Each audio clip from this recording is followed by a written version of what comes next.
Welcome to Life Stories, where we bring you real-life experiences that will inspire, challenge, and move you. Today, we share the remarkable journey of a young woman who, despite facing a wrongful accusation and a broken system, stood firm for justice and truth. This story is not just about one individual's fight for freedom, it's about standing up for what's right in the face of adversity. Get ready for a tale of courage, resilience, and the power of the human spirit. Don't forget to subscribe to the channel and join us as we begin today's story. It was a crisp spring evening, and I had just finished my final debate meeting at school. As I made my way to the bus stop, my heart fluttered with a strange mix of excitement and exhaustion. It had been a long day, one that should have been filled with joy, celebrating my acceptance into Georgetown University and the generous scholarship that came with it. A dream had been realized. And yet, as I boarded the bus, something felt different. The world outside seemed ordinary, as if time had come to a standstill. But little did I know, this would be the last time I would experience life without the shadow of suspicion hanging over me.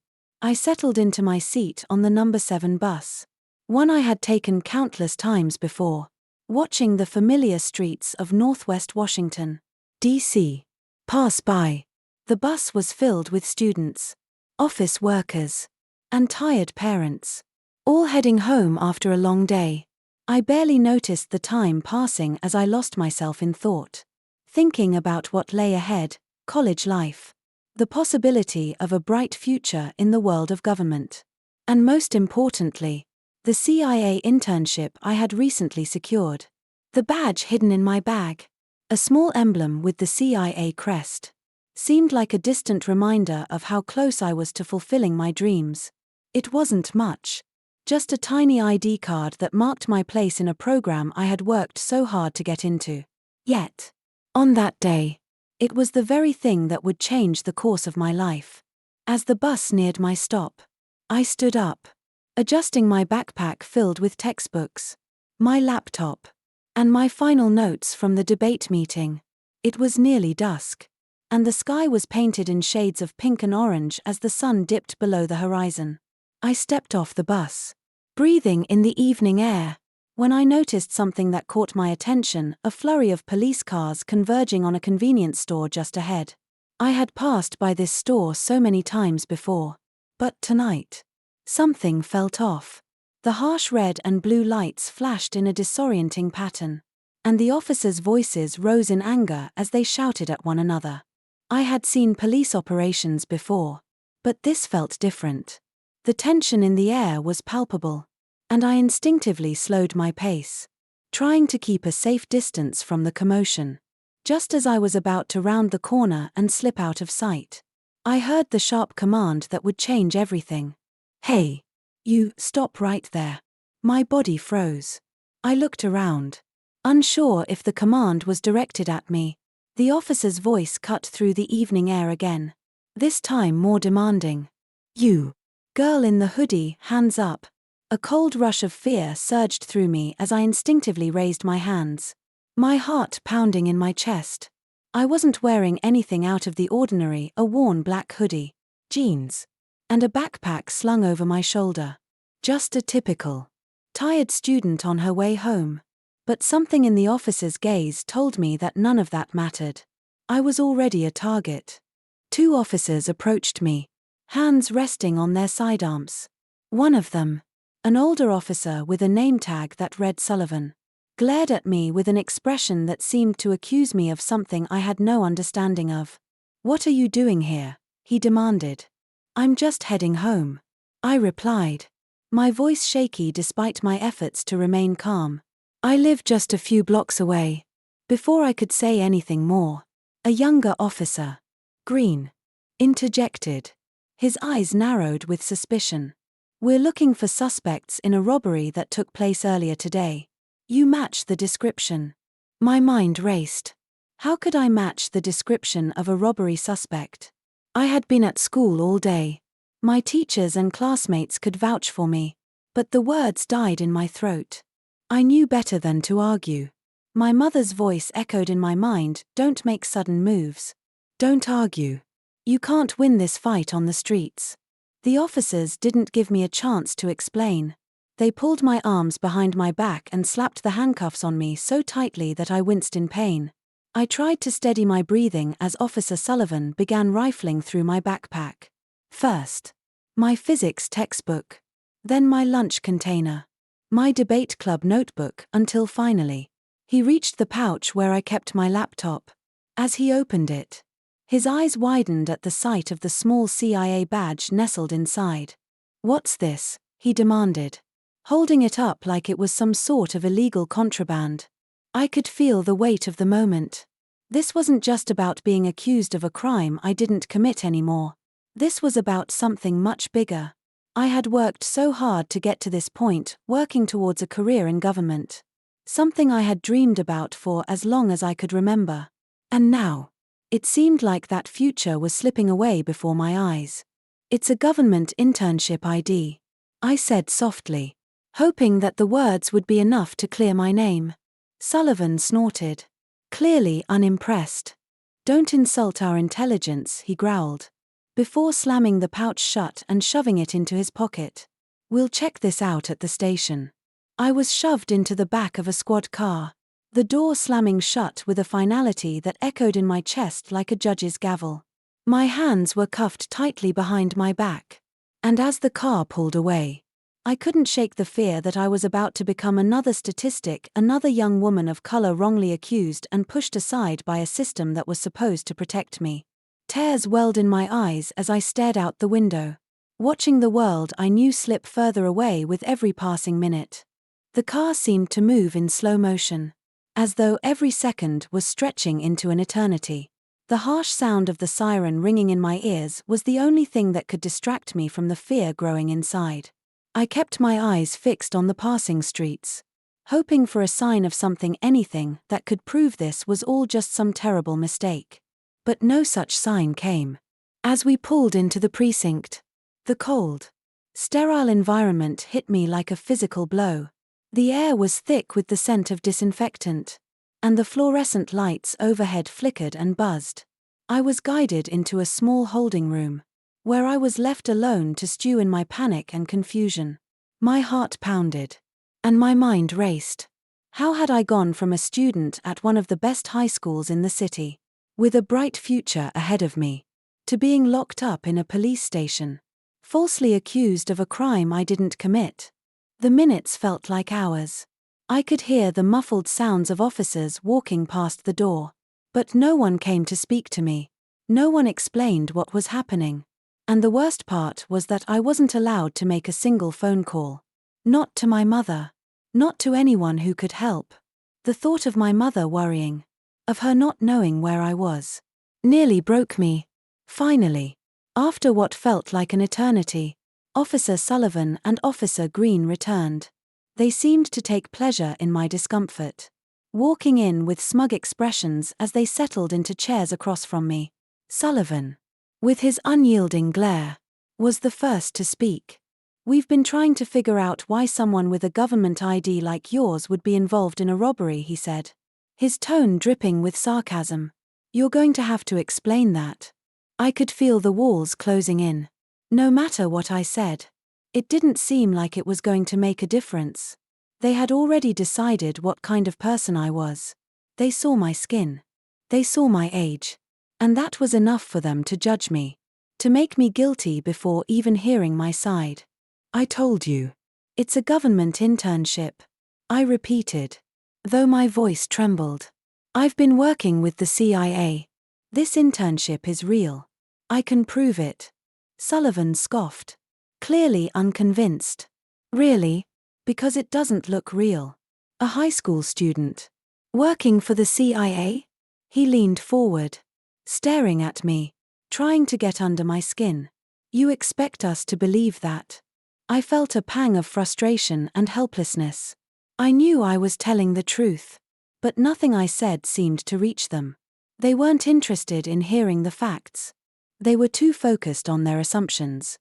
Officer Green, who had been quiet up until now, suddenly spoke up. "We've got an eyewitness." "You know," he said, his voice laced with accusation. They said they saw someone matching your description near the store. So it's not looking good for you. Miss Brooks. An eyewitness? This was the first time they had mentioned anything about an eyewitness. I tried to stay calm, but my heart raced even faster. If this witness had really seen someone like me near the scene, then I was in deeper trouble than I had realized. I don't know what they saw, I said, trying to keep my voice steady. But I was in school the whole day. I can't help what someone else might have thought they saw. But they weren't listening. They kept pressing, kept accusing. And each time I tried to defend myself, they shut me down. I felt like I was sinking in quicksand. No matter how much I struggled to explain, my words were falling on deaf ears. By the time they were done with me, I was exhausted, physically and emotionally. The whole process felt like a blur of humiliation and fear. I couldn't help but think about how easily this was happening to me. A young woman of color, with no power to defend herself against a system that seemed determined to keep her down. Hours passed in that cold, sterile room, and I was left alone with my thoughts. I kept replaying the events of the day in my head, hoping to find some way out of the nightmare I was in. I thought about my teachers, my friends, the debate club. They could all vouch for me, couldn't they? But as much as I wanted to believe in the power of truth and justice, I couldn't shake the feeling that it wouldn't matter. That none of it would matter in the face of what was happening to me. It wasn't until later that evening when I was finally allowed to make a call. The officer led me to a phone in the back of the holding area, and I dialed my mother's number. My heart in my throat.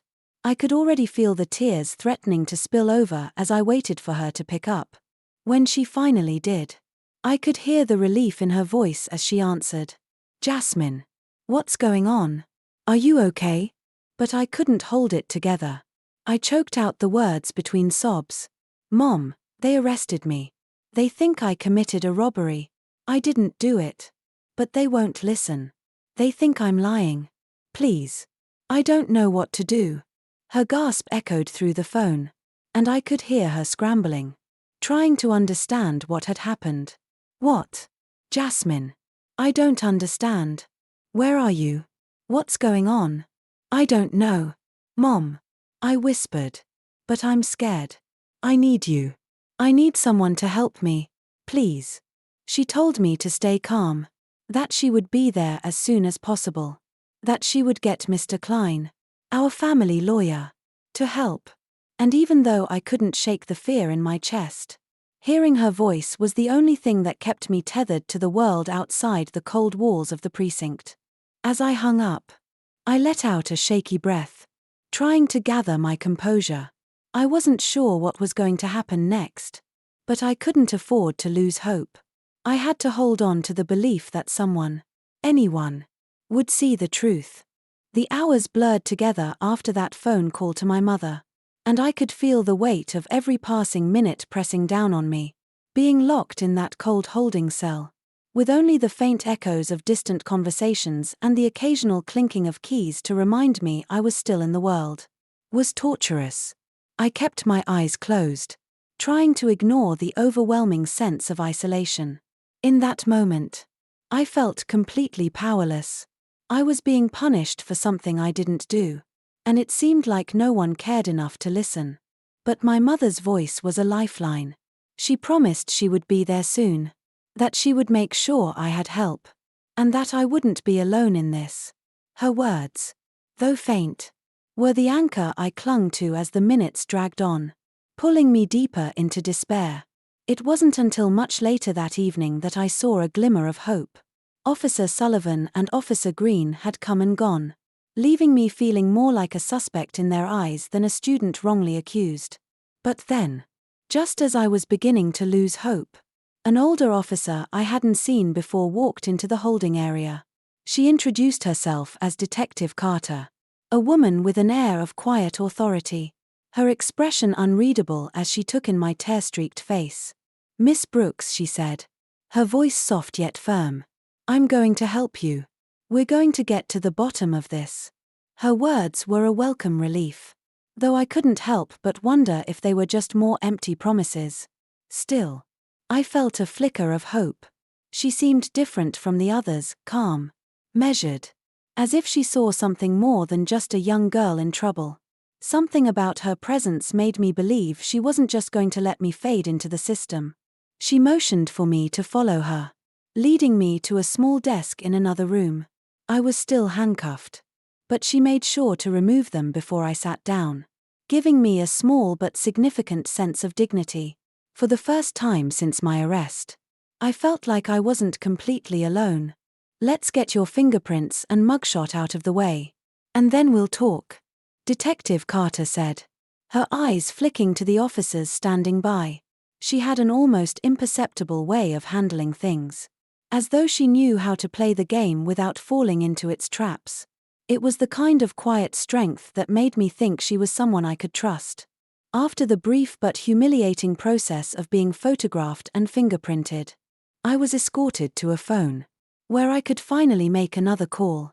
My fingers shook as I dialed my mother's number again. When she picked up, I felt a weight lift from my chest. She was on her way to the station, she told me, and that Mr. Klein, our family lawyer, was already on his way too. Relief flooded through me. At last, help was coming. But even in that small moment of comfort, I knew the battle wasn't over. I was still facing the looming threat of charges. They hadn't dropped the robbery accusation, and every minute I spent in that holding cell felt like another nail in the coffin of my future. What would happen if they didn't believe me? What if I ended up with a criminal record that would follow me for the rest of my life? The uncertainty gnawed at me. Hours passed, and by the time Mr. Klein and my mother arrived, I was a wreck. My eyes were swollen from crying, and I felt like I had aged years in a matter of hours. But when I saw Mr. Klein's familiar face, I felt a surge of relief. He had been a family friend for as long as I could remember, a steady presence in our lives who had helped us through legal matters in the past. He immediately got to work, demanding to see the evidence against me. Sullivan and Green remained tight-lipped, their hostility toward me still palpable. They refused to release any solid information, claiming they were still waiting for an eyewitness to provide additional details. The whole thing reeked of a poorly constructed narrative, but I didn't have the power to stop it. Not yet. Mr. Klein insisted on seeing the security footage from the convenience store. But of course, the officers claimed the cameras were down. The more they stalled, the more I felt like I was sinking into a pit that was impossible to climb out of.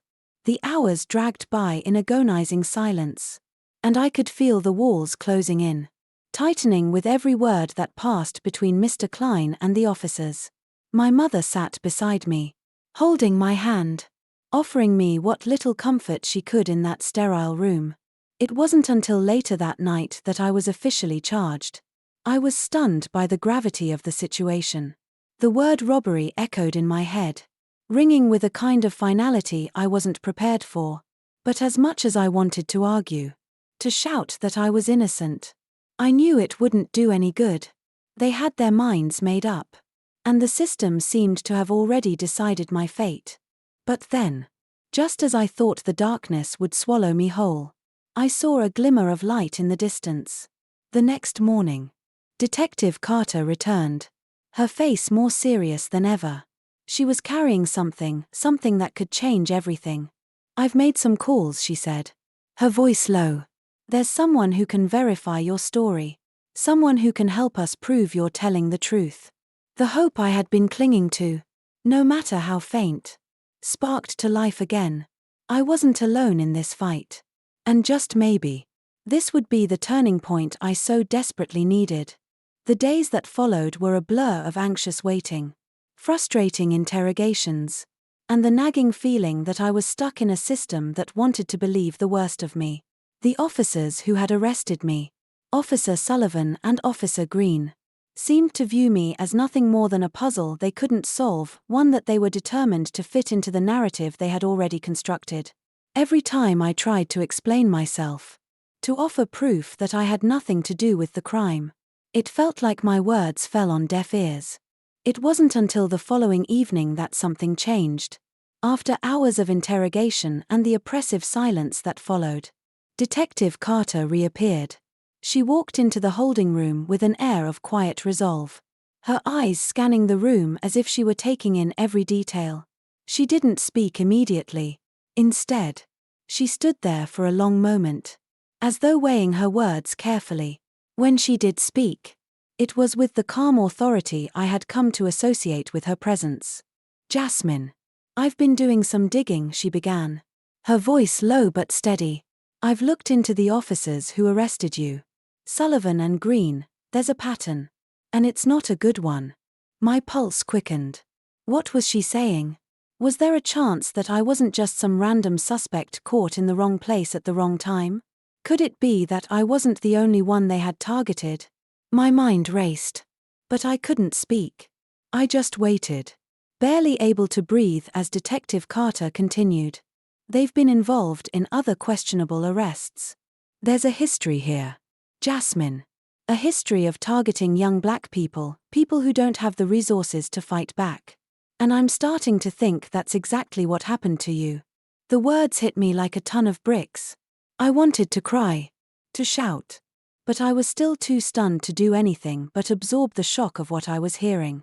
My mind flashed back to the way Sullivan had looked at me when he first stopped me on the street, disdainful, dismissive. The look in his eyes had told me everything I needed to know. He had already decided who I was. And it had nothing to do with the person I truly was. He had already made up his mind. "Jasmine," Detective Carter said, bringing me back to the present, "I'm going to help you. But you need to understand this is bigger than just you. This isn't just about clearing your name. This is about something more." I could hardly believe what I was hearing. The idea that this was part of something much larger, something systemic, made my stomach turn. I had always known that law enforcement had its problems. But to think that I had been a target simply because of my skin, simply because I was a young black woman, was too much to bear. But now, at least, there was hope. Detective Carter was on my side. She believed me.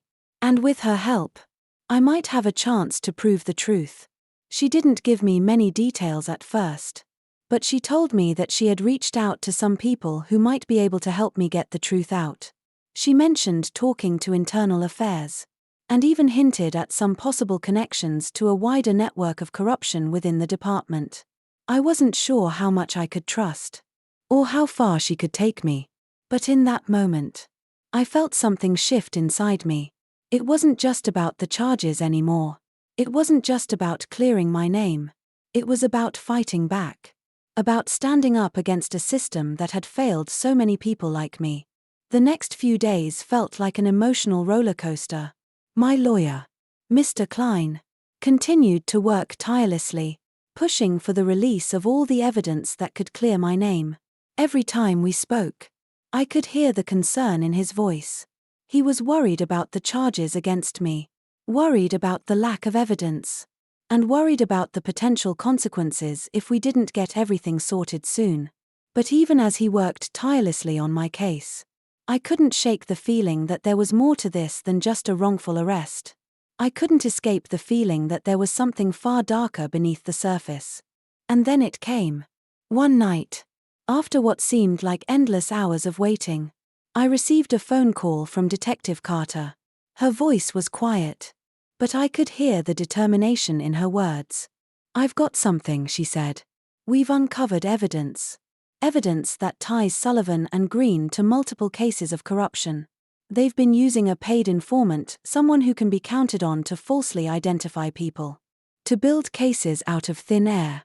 They've been framing people." Jasmine. My heart stopped. This wasn't just a case of mistaken identity. This was something far worse, something deeper, something sinister. These officers weren't just doing their job poorly, they were actively working to create false cases, to manipulate the justice system to their advantage. They were targeting people who were vulnerable, who wouldn't fight back, and using them as pawns in their own twisted game. But even though the evidence was damning, Detective Carter knew that we needed more. We needed more proof, more documentation. and more witnesses to expose what was really going on. She was asking me to be part of it, to speak out, to take a stand not just for myself, but for others who had been victimized by this corrupt system. I felt a surge of both fear and determination. The stakes had been raised. This wasn't just about clearing my name anymore. This was about something much bigger. It was about justice. The next steps weren't easy. Detective Carter and Mr. Klein worked tirelessly to gather testimonies, to find other victims who had been wrongly accused by Sullivan and Green.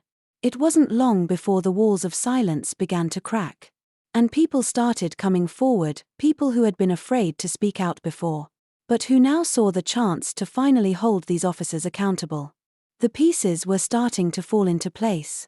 The investigation was in full swing, and I was no longer just a bystander in my own story. I was a part of something bigger, something that could change everything. And as terrifying as it was, I knew that I had to keep pushing forward. The truth was on the horizon, and no matter what, I was ready to face it head-on. The days that followed felt like a constant tug-of-war between hope and dread. Every time I thought about the officers, Sullivan and Green, I felt a sickening churn in my stomach. I couldn't let go of the anger, but I also couldn't ignore the ever-growing sense of empowerment that had started to take root inside me. I was fighting not just for my future but for the future of everyone who had ever been wrongfully accused, who had been silenced by a system that was supposed to protect them. And now, with Detective Carter and Mr. Klein on my side, I had a real chance to make sure that the truth came out. We kept pushing. There was a constant stream of meetings, phone calls, and new pieces of evidence that came in from all directions. Detective Carter had done her homework, and with every passing day, it seemed that the officers' lies were unraveling. Every time we gathered more evidence, more witnesses who had been targeted by Sullivan and Green, the closer we got to something that felt like justice. It was exhausting, emotionally draining work, but I couldn't turn back. I couldn't let these officers get away with what they had done to me, and to so many others. Then, one day, the breakthrough came. Mr. Klein called me late one evening, his voice full of excitement, tempered with caution. He had gotten his hands on a document from the police department, a report that revealed exactly how deep Sullivan and Green's corruption went. They had been operating under a complex network of paid informants who fabricated witness testimonies, planted evidence, and even altered reports to cover their tracks. And the worst part, they had been doing this for years. I had been one of their many victims. But now, thanks to Detective Carter and Mr. Klein, we had undeniable proof. The document was just the tip of the iceberg, but it was enough to make everything clear. Sullivan and Green weren't just rogue officers acting out of line. They were part of a larger scheme to manipulate the justice system to their benefit. The investigation into their misconduct expanded quickly, and soon, the entire department was under scrutiny. With this newfound evidence, the case against me started to crumble. The false charges, the fabricated witness testimony, the coerced identification, they all came apart. Every single piece of evidence was put under the microscope, and what had once seemed like an insurmountable wall of lies began to fall away. When the day finally came for my arraignment in court, I couldn't believe it. The courtroom was filled with tension. I walked in alongside Mr. Klein, my mother by my side, holding my hand tightly as if she could protect me from the weight of what was about to happen.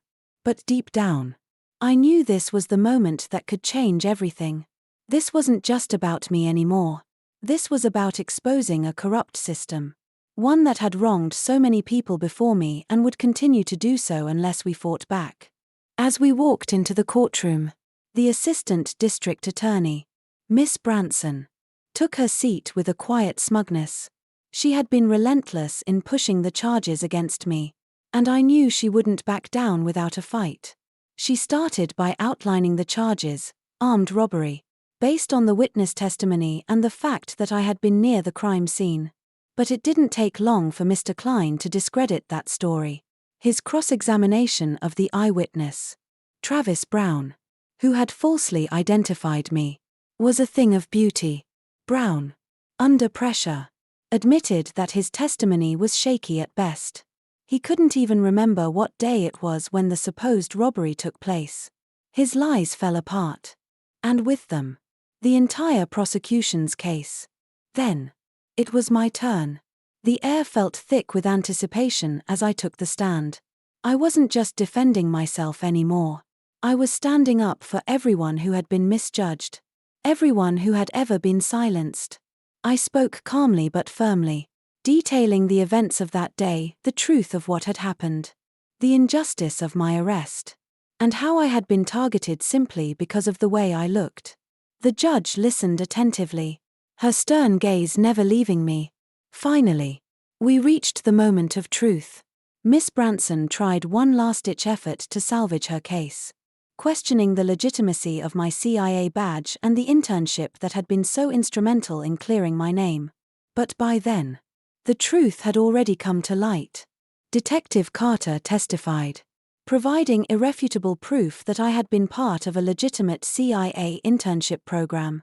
My alibi, supported by my teachers and classmates, was airtight. The judge, after reviewing all the evidence, finally spoke the words I had been waiting to hear. The charges against Miss Brooks are dismissed. Case closed. I almost couldn't believe it. I was free. The weight that had been crushing my chest for so long finally lifted. I had spent so many sleepless nights wondering if I would ever walk out of that courtroom with my head held high. And now, as I stood there, my heart pounding with the sweet relief of vindication, I realized that this wasn't just my victory. It was a victory for everyone who had been wronged. For every person who had ever been treated as less than human by the very system that was supposed to protect them. As I left the courtroom, the media was waiting outside. Cameras flashed. Reporters rushed forward with questions. But I barely noticed. My mother wrapped me in her arms, tears in her eyes, and for the first time in days, I allowed myself to cry. Not from fear, not from anxiety, but from the overwhelming sense of justice that had finally been served. But even as I walked away from the courthouse, I knew that this wasn't the end. The real work was just beginning. Sullivan and Green would face the consequences of their actions, and the city would be forced to confront the systemic issues that allowed this kind of corruption to thrive. I had done my part. But the fight wasn't over. There was still much to be done. But for now, I had reclaimed my freedom. And with it, my future. And that was a victory I would carry with me forever. As I walked out of the courthouse, the weight of everything I had endured seemed to lift from my shoulders. Though the road ahead was far from over. The battle I had fought was not just for myself, but for all the voices that had been silenced. For all the victims of an unjust system that had wrongfully accused them based on their race, their gender, or their background. But for now, I had won. I had been vindicated. My mother's embrace was a reminder of the love and support that had never wavered. Even in the darkest of times, she had been my rock.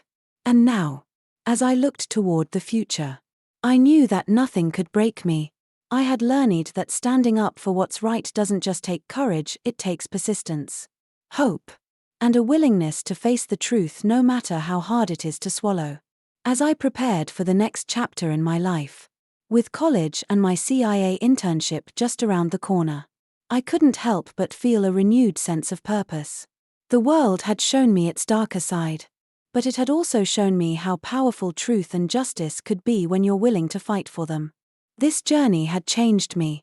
It had tested my strength, my resilience, and my belief in myself.